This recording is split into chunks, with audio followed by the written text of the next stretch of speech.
čínsky prezident veľmi asertívne odmietol všetky návrhy Trumpa.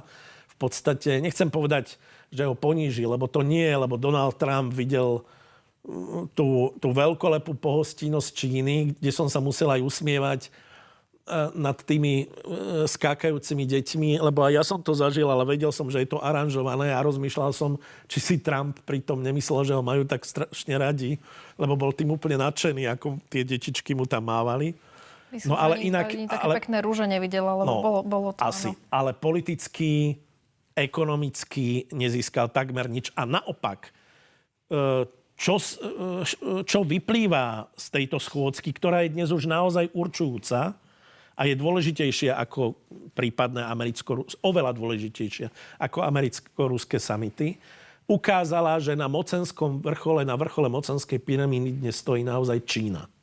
A že tá Čína dokáže manipulovať nielen so Spojenými štátmi, ale v podstate aj Rusko je od Pekingu závislé. Tie úlohy sa obrátili. Čiže jednoznačne Čína ukázala svoju prevahu, ale tento summit aj ukázal, že doba globálnej dominancie Spojených štátov sa jednoducho končí.